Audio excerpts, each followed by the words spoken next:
Hello and welcome to today's webinar. From beautiful Cape Town, South Africa, my name is Luan and I will be presenting to you today. So I have been a teacher for over 13 years and it's been amazing. I'm really excited and privileged to be here with you today and to be part of your exciting journey, just as exciting as mine has been. So it would be great to see who we have with us today. So please in the chat, as usual, for those of you who have joined before, please put your name, tell us where you are so that we can say hi to you. And in the meantime, I will just remind you of a bit of housekeeping around our webinars so that you feel comfortable, happy, and that you know exactly what's going to happen today. So while you say hello, just a reminder that today's webinar is based on a very specific topic. And when we have Q&A, our Q&A session at the end of the presentation, I will only be answering questions related to today's topic. Other academic questions, of course, can be sent to tutor support. You can open a ticket and you can ask us all those questions.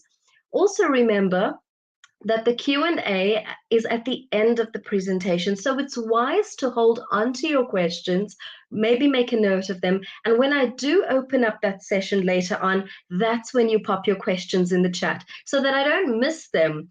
If you pop them in sooner, and then by the time we get there, they might have passed and I might not get to them. So please hold on to them, make a note of them, and then yes, by all means, when I do open Q&A, write them down and I will answer as many of those as I possibly can. So we have all these names coming in. We have visitors from the UK. We have, we have some visitors from Denmark. Amazing. We have visitors from Myanmar. We have visitors from Iran, South Africa.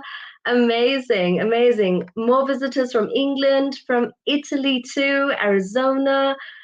Amazing. It's always really incredible to see all these names and locations coming through. And I think that already speaks volumes of the magic of TEFL, is that at its heart lies travel and the whole world as a global adventure. So welcome to today's webinar. All right, so as you know, today's webinar is about Assignment C. So very specifically, Level 5, Assignment C. The assignment is the final assignment if you're doing the Level 5 course. So today's webinar is really going to help you navigate that assignment, to understand the instructions, and just to make sense of everything that you see on the instruction page. It's a lot simpler than you think, and quite a nice assignment because a lot of its content is up to you.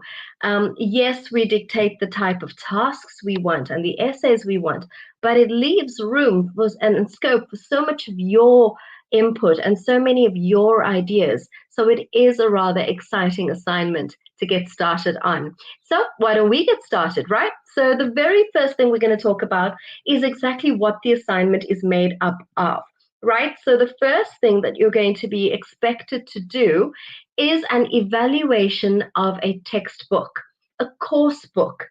So we provide the materials, you write the evaluation.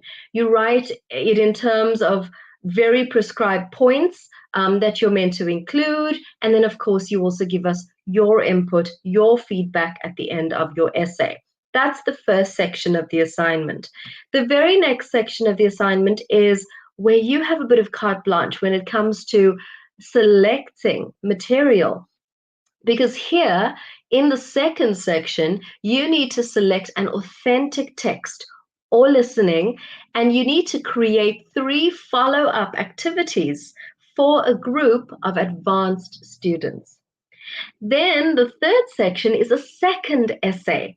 And this essay is really telling us about your views on authentic materials in the classroom and also motivating the choice of your text and also explaining the rationale behind your 3 designed tasks. And then, yes, as usual with all our assignments, there is also a need for a bibliography at the end where you very carefully and comprehensively reference all the amazing resources that you've used throughout the assignment. So that's the assignment right there. First, the evaluation of a course book or a textbook, then a selection of an authentic piece of material and creating 3 activities based on that piece of authentic material.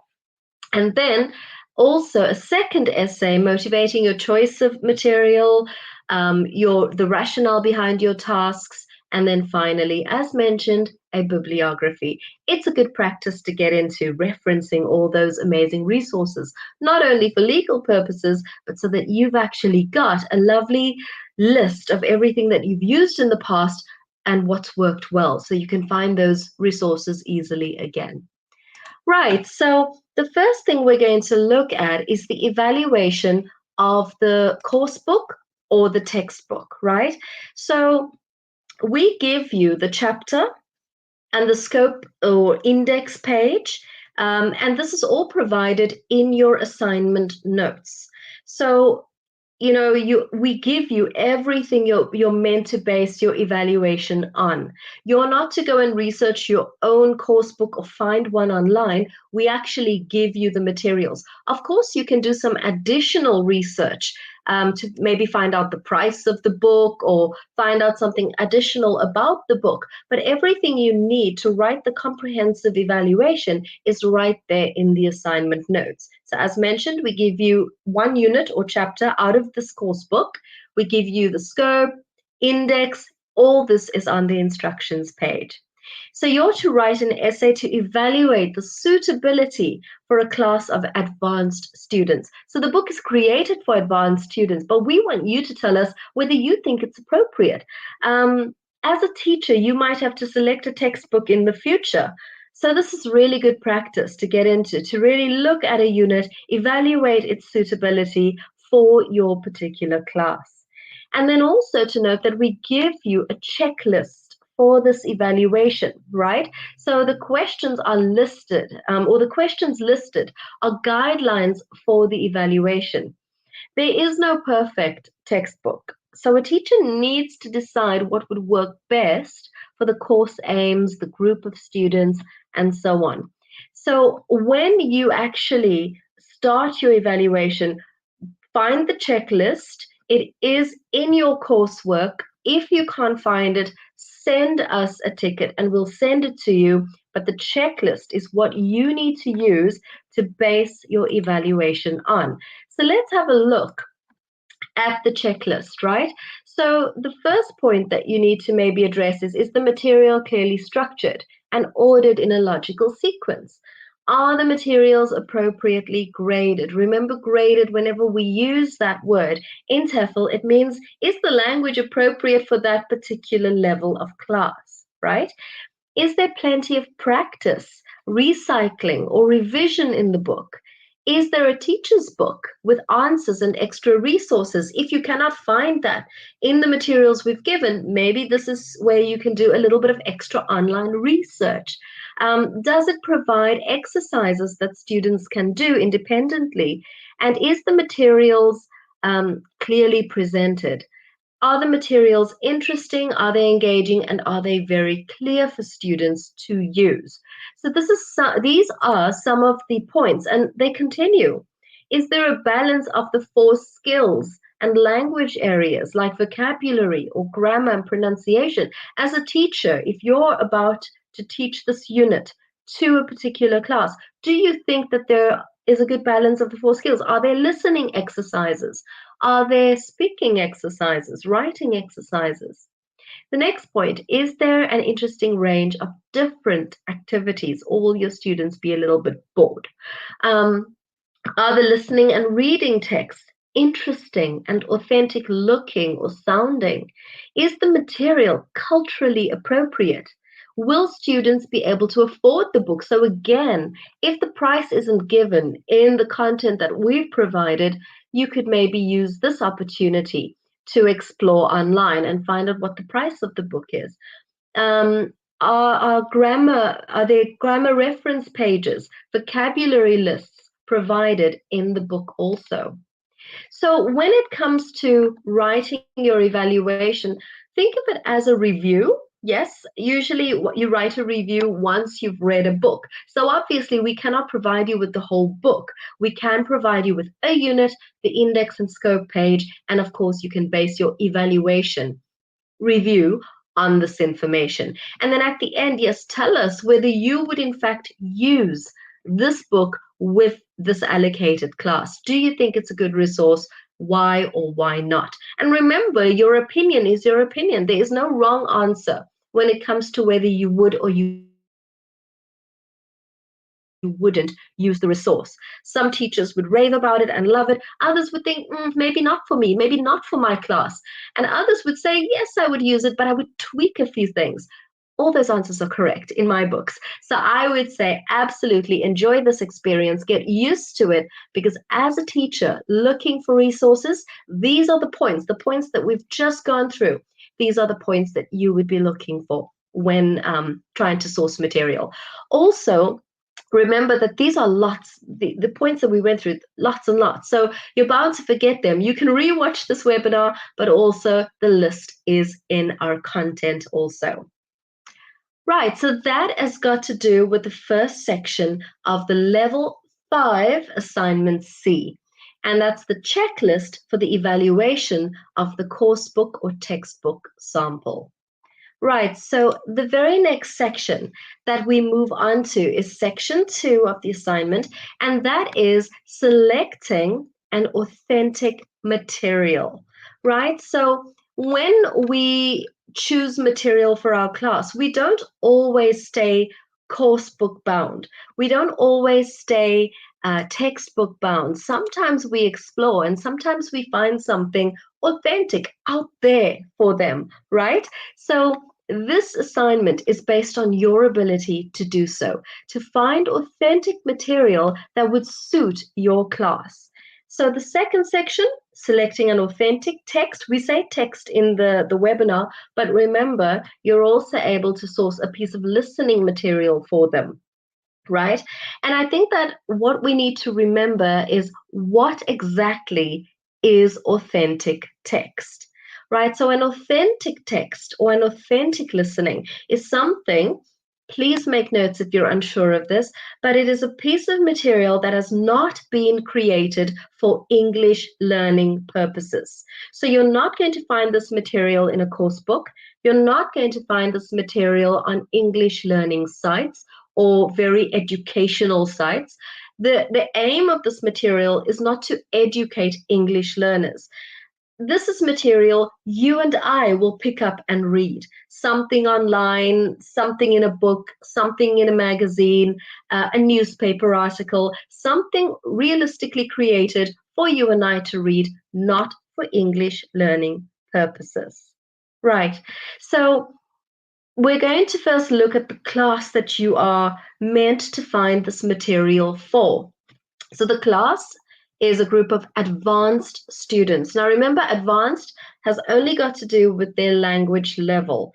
They are C1 to C2 level students on the CEFR scale.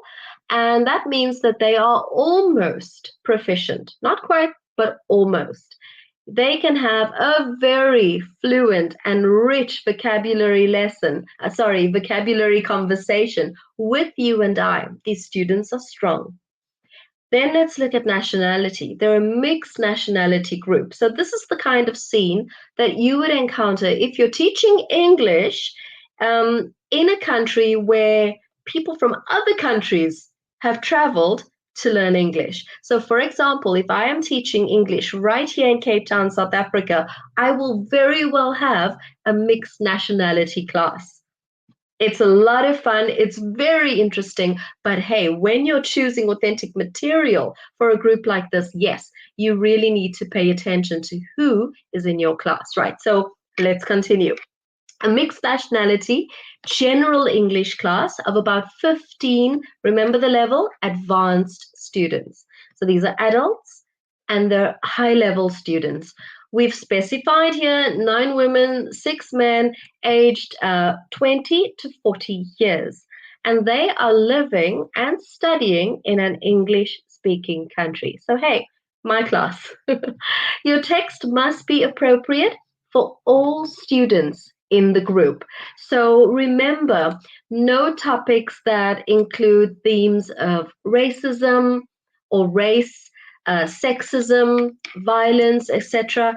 These are the topics to really avoid. Politics, anything that could rub your class the wrong way. And I know lots of you are thinking, but it's a wonderful opportunity to introduce these topics, not the classroom. Remember, the classroom at the end of the day is to teach them English. We give them the tools, the conversations they want to have outside of the classroom. They get to use these tools, but outside. Keep your lessons general, keep your themes neutral, interesting for your students. Right. So when we gave you the brief description of your students, remember a mixed nationality class, high level, men, women, age 20 to 40. We've also gone even more specific, right? So we've given you a little bit of background about these students. And the reason we've done this is so that you can better visualize this class. I think the best way to plan lessons is if you know who you're planning your lessons for. And I don't only mean age and level, but here we've given you some specifics. So we've got 4 students who have university places. They want to improve their fluency in English. We have 2 people who are married, 2 people from the host country that they're living in. One is at home with a young child. The other works in a restaurant. 4 are work colleagues from a company. The other 5 are on a short-term stay. So as you can see, lots of different people in your class, lots of different motivations in your class, and this is very much as I'm telling you this. I have my class in mind. I teach advanced students very often, and this is exactly what my class looks like. So yes, this is the group that you are designing your lessons for. And I think now that you know your students that bit more, it's a bit easier to start thinking about what sort of text or listening and what sort of activities you can start planning for them. So the very next thing that we're going to look at is choosing a relevant text. But remember, text we say in the webinar, but you can also choose a listening.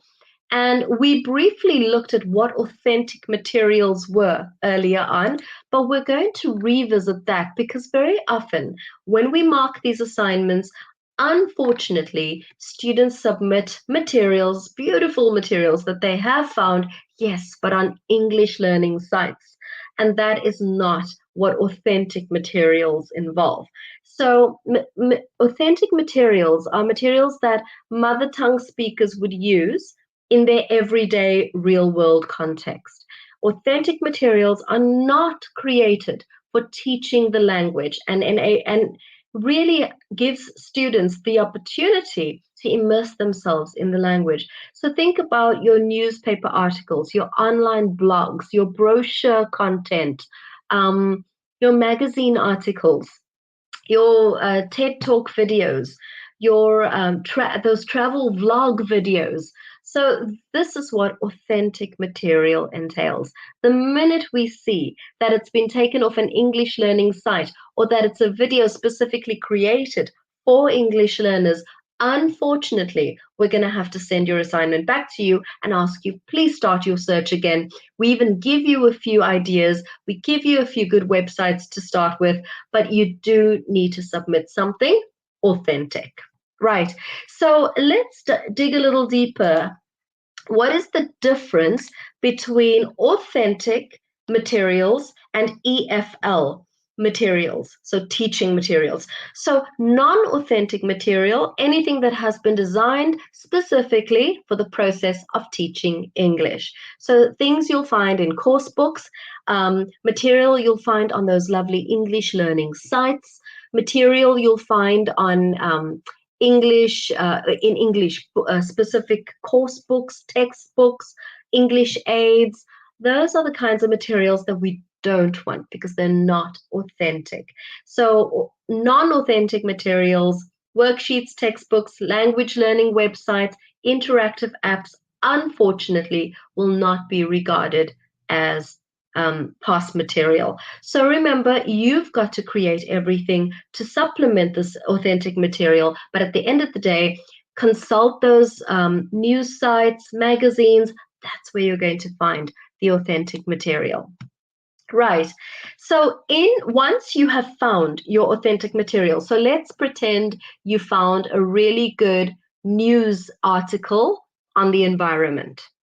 Um, a nice news article about how the people in your town are learning about recycling and starting to recycle, and the whole article is written for you and I to pick up and read. So authentic and just right for your class. So out of this particular material, we also want to see that you're able to select pre-teach vocabulary.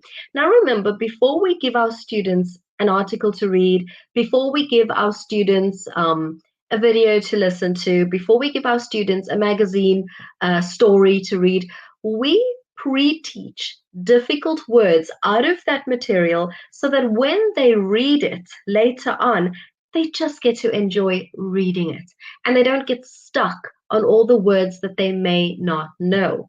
So what we want you to do with your piece of material is select 12 vocabulary items that you think are necessary to pre-teach to your students. So think about those high-level words, C1, C2. Think about collocations, phrases that they may not know.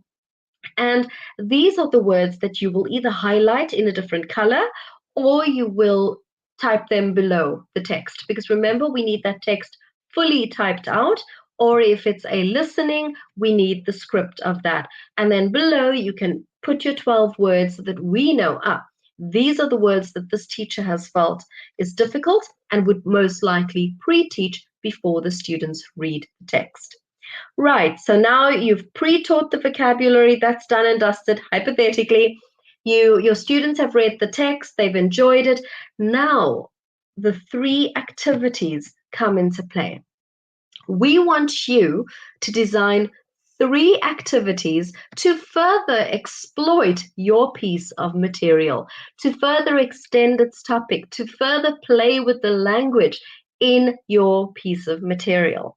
So the 3 activities we want you to create are for after your students have been taught the words, have read the text, or have read the magazine article, have read your newspaper article, have listened to your video.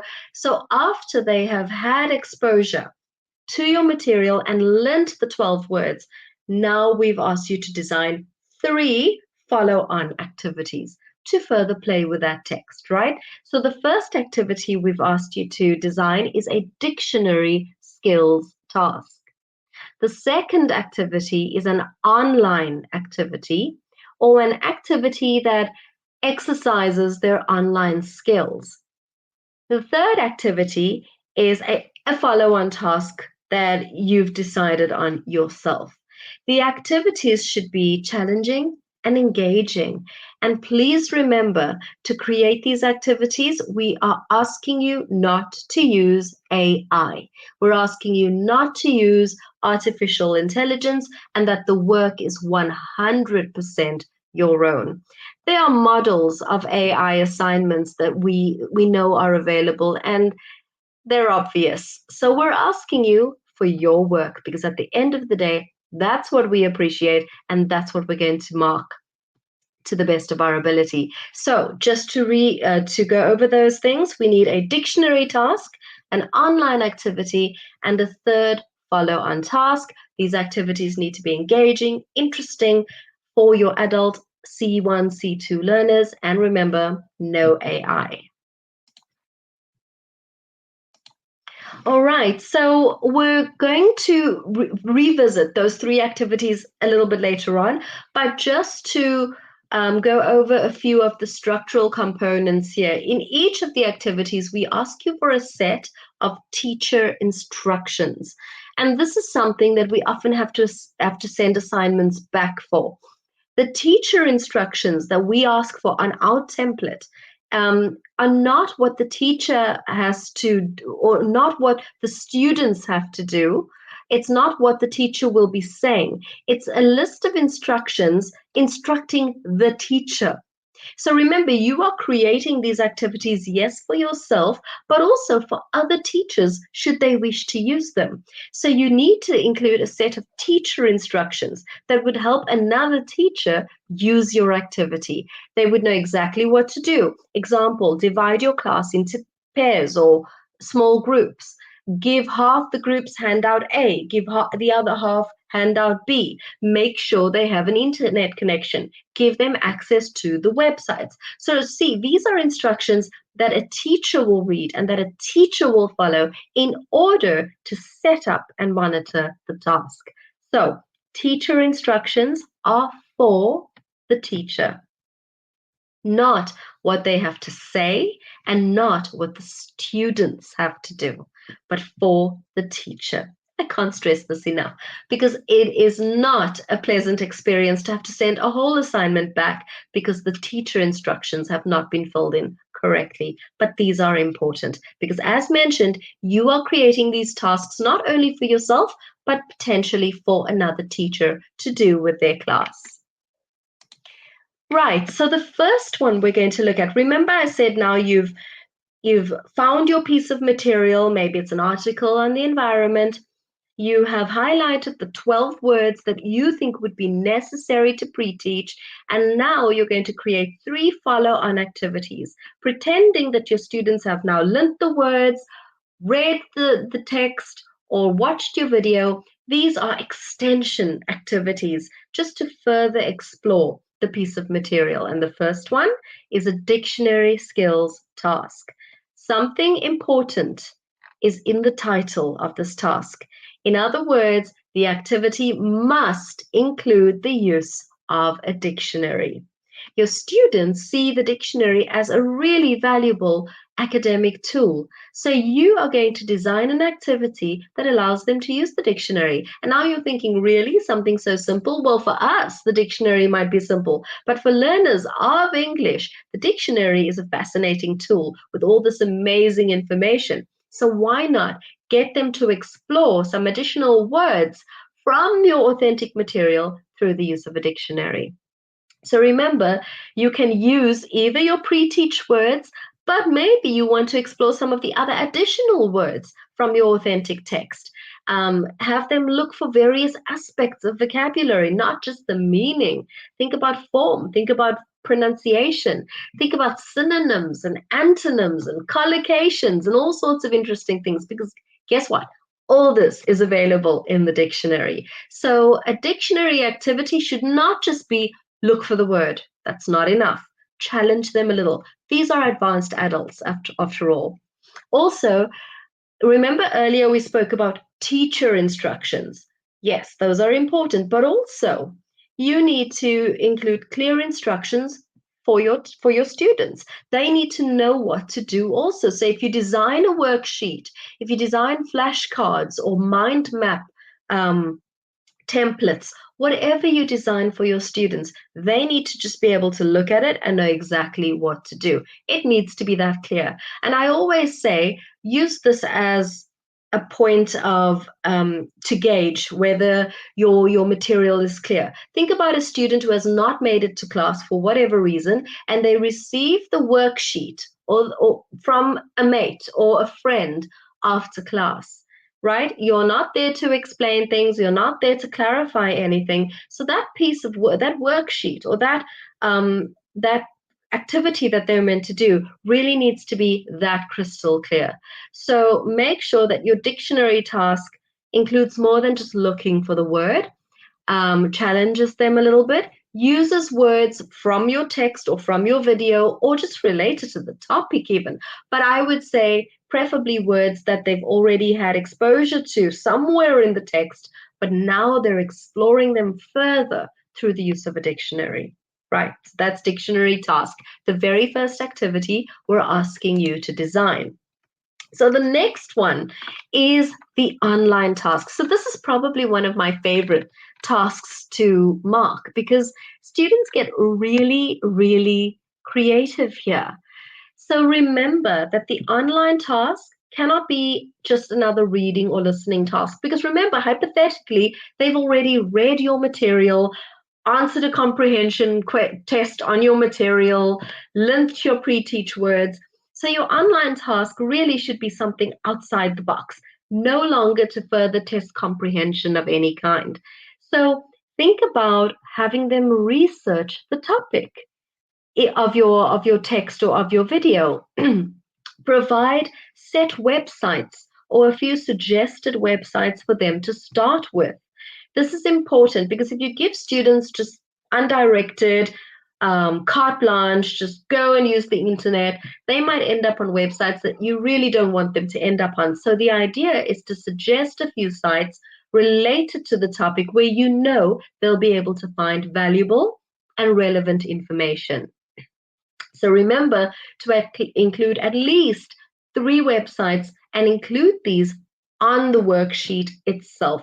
Remember, if a student misses the class, they need everything at their disposal in order to do the task. And remember, Google is just a search engine. It's not a website. So if you're telling students, right, research the topic, find these aspects, use Google, we're going to tell you that's not enough because Google, search engine, we want websites, websites that you have found that will help your students with the research to further complete this task.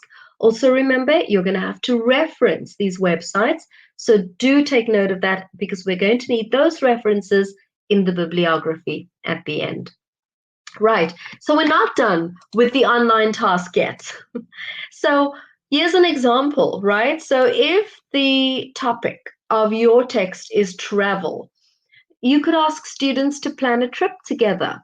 Or they could research other types of holidays or destinations. The questions should be challenging, not yes or no. Students need to apply some critical thinking skills and really sort of build on their answers and collate information from several sources. So make the research experience something that takes them to a few sites. Also remember, not direct links to reading material only. General websites related to travel that they have to click on things and explore in order to find the information they're looking for. If the topic is the environment, maybe they need to research what the town they're living in is doing to help conservation. Versus the town where they live. If the topic is food related, have them find a few restaurants in their local area, have them research menus and settle on a place to have the after school dinner.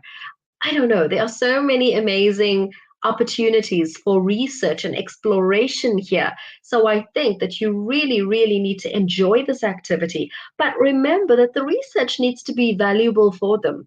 It needs to help them not only complete the task in class at the moment, but help them outside, how to navigate sites, how to find information, useful information. Really think about your students and keep them at the core of everything you do in terms of the activities you decide and the materials you give them access to.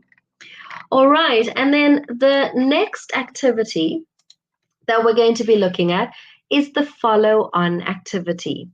So the follow-on activity can be any activity that you could do after you have used the text for a comprehension lesson.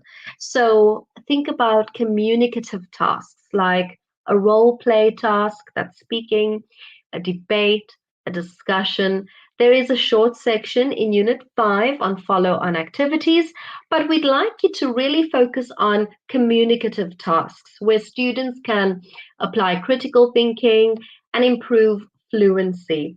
So very often we get crossword puzzles or word search, and they're interesting, they're fun, but are they giving the students the practice that they need? So think out the box here. Think about activities that really get them exploring the topic verbally, responding to the material with their thoughts, their opinions, their personal experiences. And remember, you can't just give them a topic and say, speak. They need setup. If it's a role play, what roles are they playing? What is the scenario? If it's a debate, what is the point of debate? What are their views? How many people per group? If it's a discussion, don't maybe not just one question, but a set of questions. Because remember, you want them to go from one question to the next, really getting into the topic. So, can you see why we mentioned earlier that controversial topics not a great idea? Because you're looking at a communicative task further down the line, and you really want them to enjoy the activity and not have students feeling awkward or heated or afraid of expressing their opinions. So, here, third activity, follow on task. Really give them the opportunity to verbally respond to the material. I love group discussions, for example, where the teacher has given or written a few discussion questions, put them in groups, monitors as they speak. Um, it really gives them the opportunity to speak naturally versus, for example, a contrived presentation. Unless they're part of a business English class or a public speaking class, presentations can really be contrived in their delivery. So think about something that gets them speaking naturally, but giving them the opportunity to revisit, revise, recycle the previous vocabulary, but also responding to the topic with their own ideas. So that's the follow on activity. So just to quickly revisit, dictionary task must include a dictionary, must give them the opportunity to further explore the vocabulary through the use of the dictionary. Then we have the online activity. Really think about getting them to research the topic here. Telling them to research the topic, however, is too undirected. It's too vague.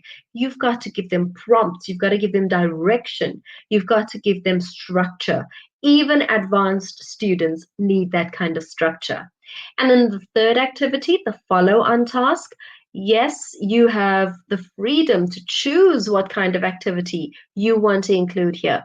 But we do like to nudge you towards something more communicative. And that's not because that's what we like. That's because we know that is what our students value. And if you read the classroom background that we went over earlier, they want to improve fluency. They want to improve communication. They want to be able to talk to colleagues, to people at work, to people in their new home country. So think about communicative tasks that give them the ability to practice within the safety of your classroom, but enjoy the tools that you've given them out there. Right. So those are the 3 activities. So far we've gone over the first evaluation essay.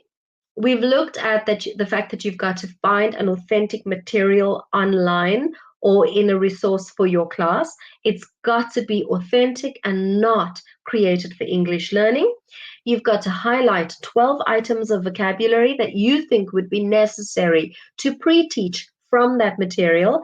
And then you've got to design 3 activities to further exploit that piece of material. First one being a dictionary task, second one being an online activity, third one being a follow-on task of your choice, but we do recommend something communicative. Right, so that's what we've done so far, and that's a lot. However, there is a final essay that you have to write, and this brings us to the second essay of assignment C.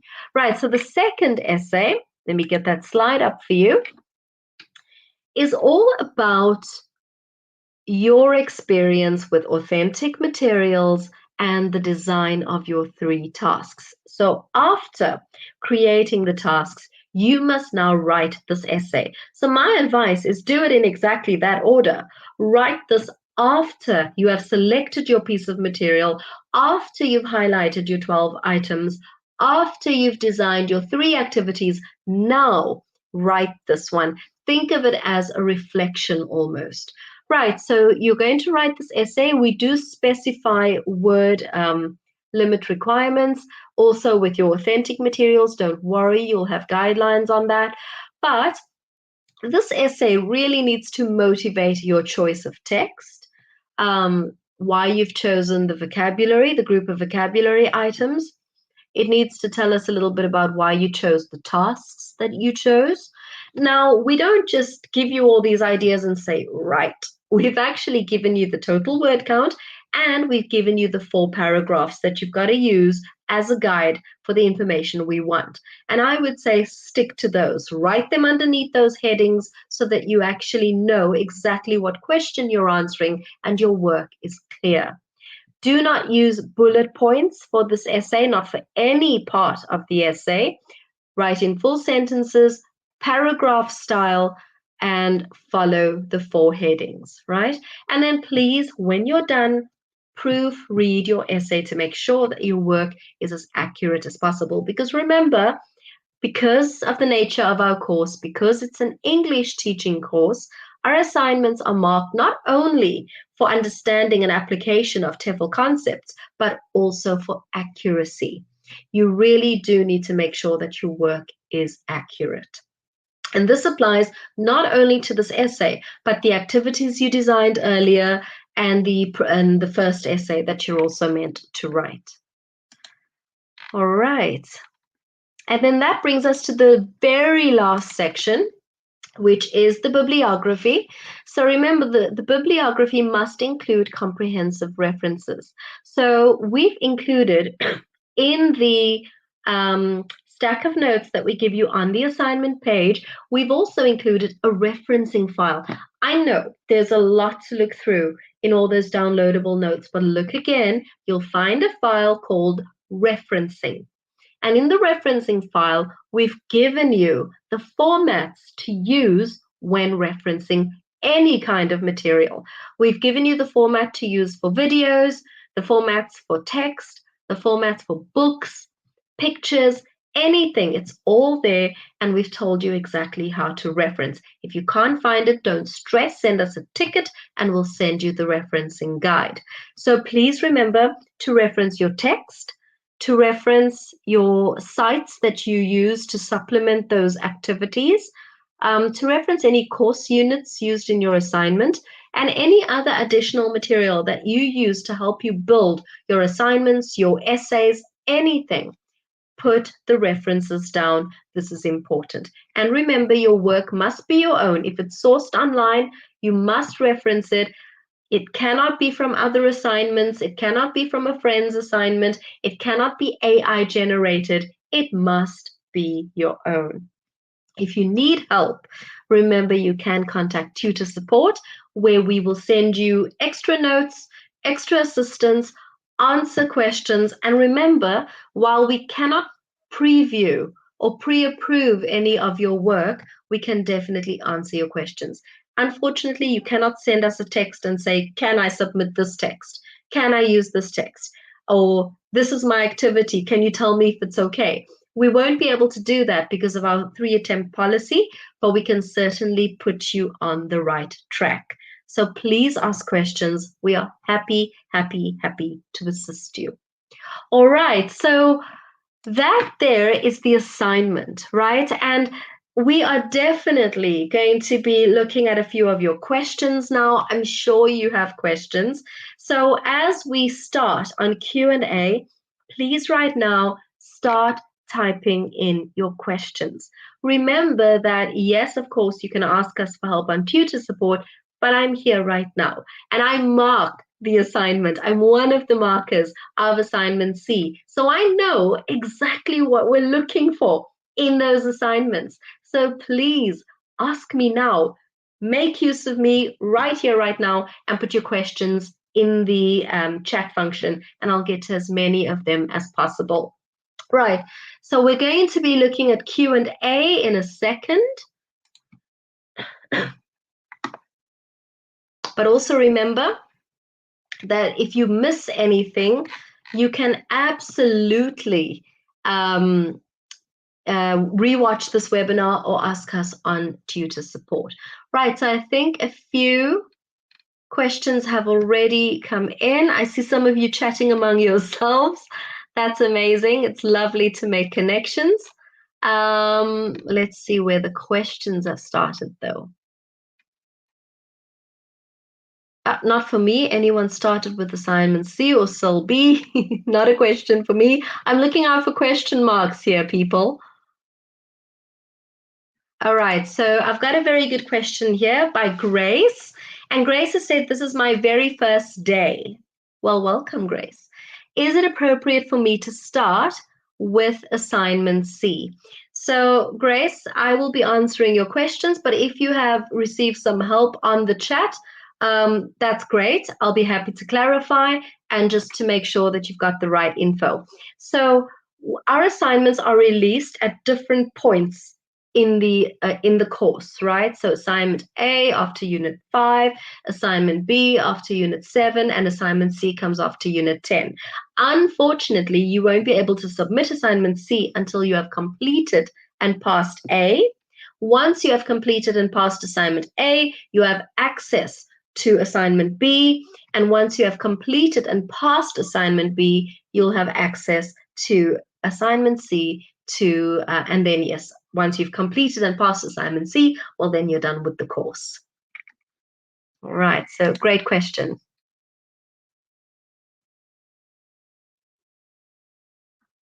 All right, any other questions for me?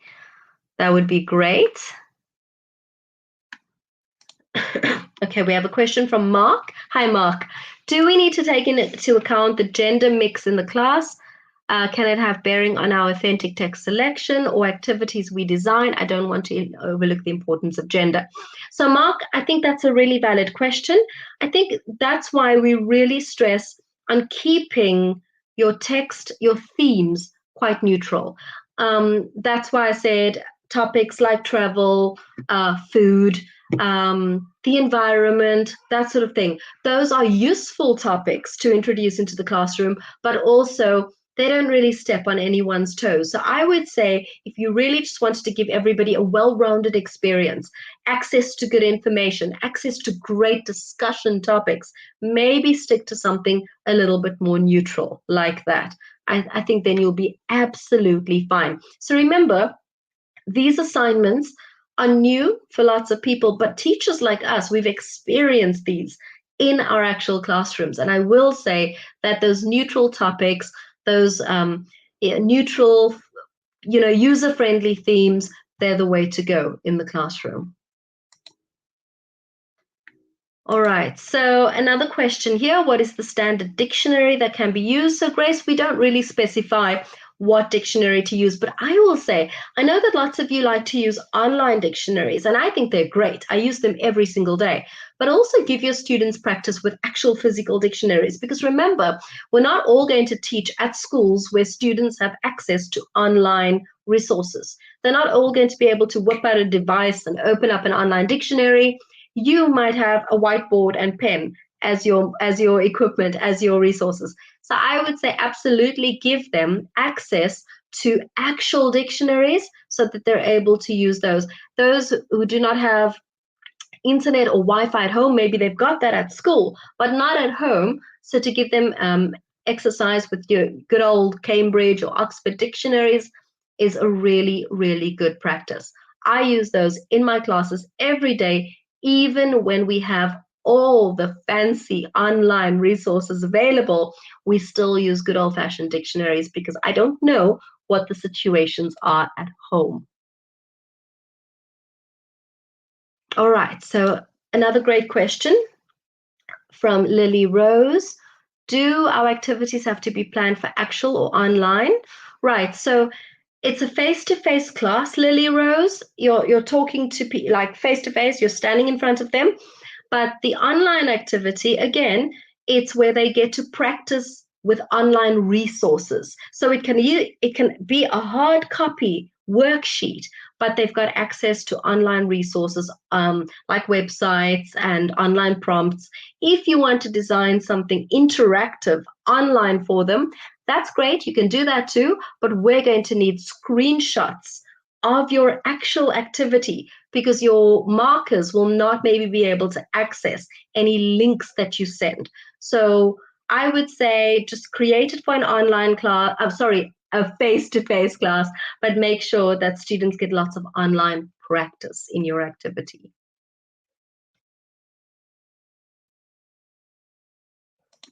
All right, so Janet wants to know, can you use a specific English-speaking country to focus on for this assignment? So Janet, it's not necessary, but you can if you wish to do so.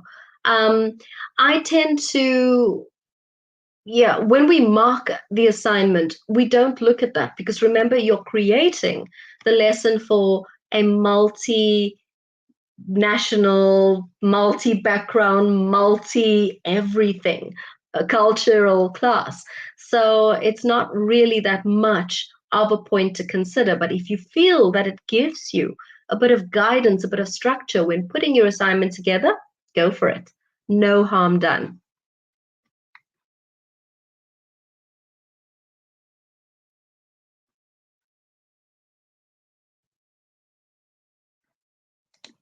All right, so Larisha has asked, I'm thinking of using my authentic text, but viticulture winemaking from a magazine will that be efficient when I go for wine tasting in South Africa for the online task? Um, Larisha, I think what you're asking is that topic all right? I think it should be fine. But I'm not sure what the second part entails. Will that be efficient when I go for wine tasting in South Africa for the online task? Not sure. So I'd love to answer that. Please clarify that for me. And then absolutely, I will answer. I will absolutely come back to your question. So Lily Rose wants to know, will there be webinars for the two other assignments? So yes, and there have been already, but you don't need to stress because you can absolutely go onto our YouTube channel and rewatch them. We have webinars for assignment A, for assignment B, for assignment C, and we also have webinars for level 3 assignment A and B. So yes, absolutely, you can watch and rewatch and watch again. If you can't find the link for our YouTube channel, just send us a ticket to tutor support and we'll send you the link. And then you can literally scroll through all the webinars and pick and choose the ones you want to watch.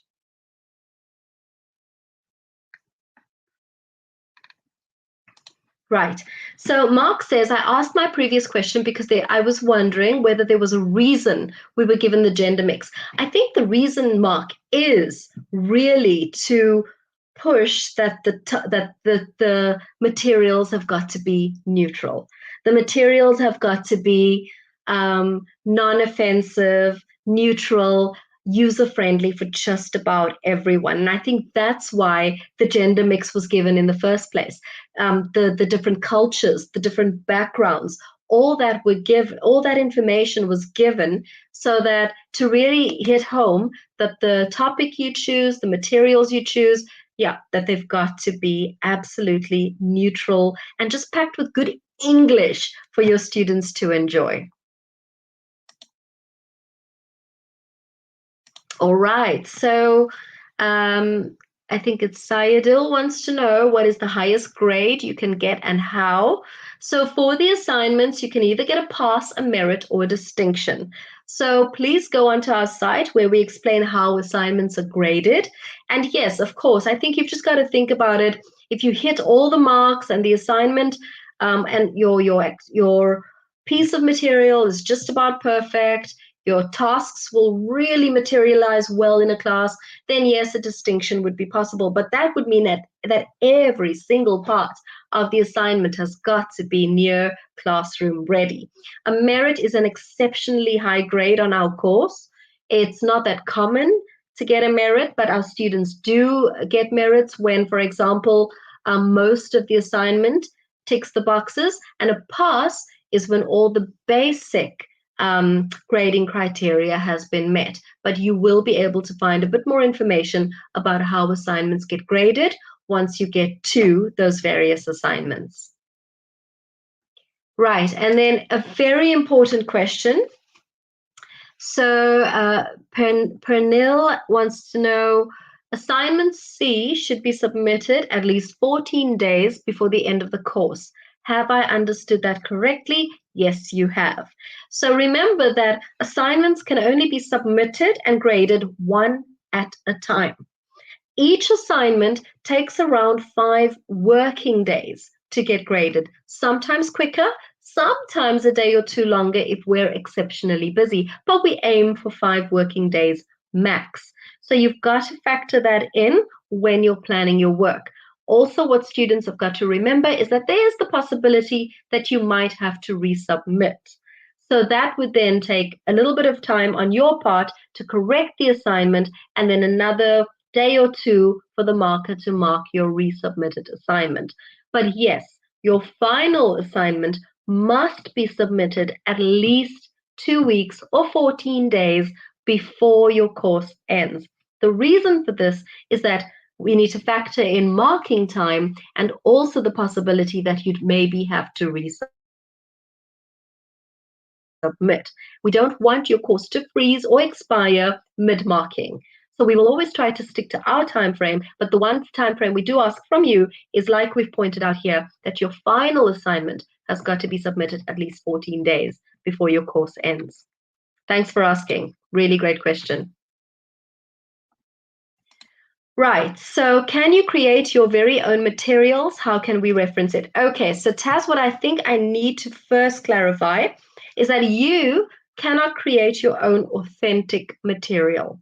That means it's not authentic because you have then created it for an English lesson. So the text you use or the video you use must be sourced elsewhere from an existing resource. So you cannot write your own news article and submit that. You cannot write your own magazine article and submit that. That will not be regarded, unfortunately, as authentic material. Right, now to get to your 3 activities. Those must absolutely be created by you. You must design your own dictionary activity. You must design your own online activity with your own wording, your own questions, your own prompts. You must design your own follow-on task. Even if you find a great set of discussion questions online, you're going to have to rewrite those and make them your own to suit your topic and be 100% your own work. You can reference the site where you found your inspiration, but the work you submit must be your own. The only thing that you must take as is off another site, off a news site, out of a magazine, is your authentic material. I hope that's clear. If not, please check with us online or on tutor support before you submit anything, and we will happily clarify that again for you. All right, so the authentic material, your text or your listening, must be sourced from somewhere else. The 3 activities you create must be 100% your own creation. And then if say, for example, Taz, you've created discussion questions, but you found inspiration for it online, you will say discussion questions are my own, as they should be for the assignment, but then maybe the site where you found a few examples or inspiration, that goes down in your referencing, in your bibliography. All right.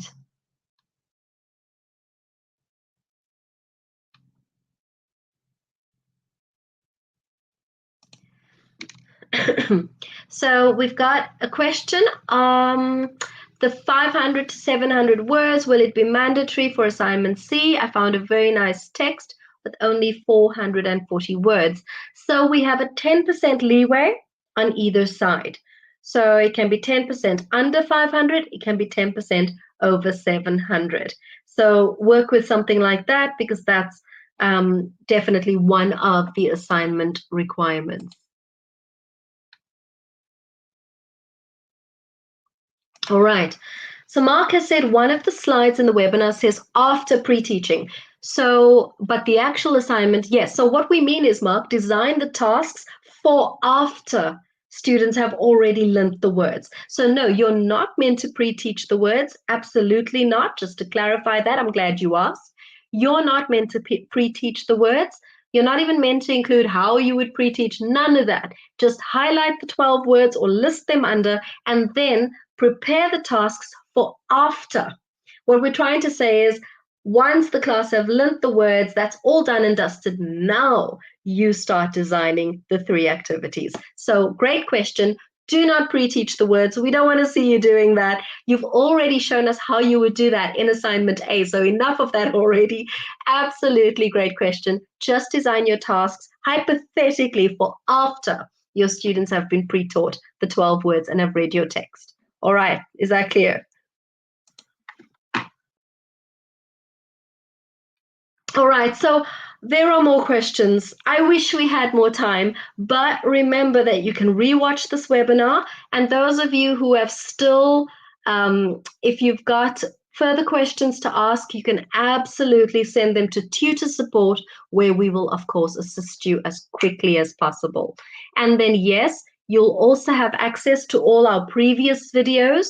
You'll be able to watch and rewatch them. And this one will become available in a few days too. And then you can watch me again. You can watch me addressing your questions, and you can make notes on all those points that you may have missed during today's session. So I'm so happy that you were able to join us today. I am going to ask for just one more favor from you, and that is to fill in the usual, and that is our survey link that I'm going to send to you right now. I'm putting it on the chat, but it will also be displayed on screen in a minute. Please do fill that in, because as mentioned, we find it so useful to get your actual feedback. This helps us draft upcoming webinars, think of topics that we know you would be interested in, and then just a little bit of feedback also on the actual webinar today. Unfortunately, we've come to the end of today's webinar, but I know that some of you have sent through questions, like Larisha. I can see your question. I will stay online and just type a quick answer to that, but unfortunately, we're going to have to end today's live session. So thank you for joining.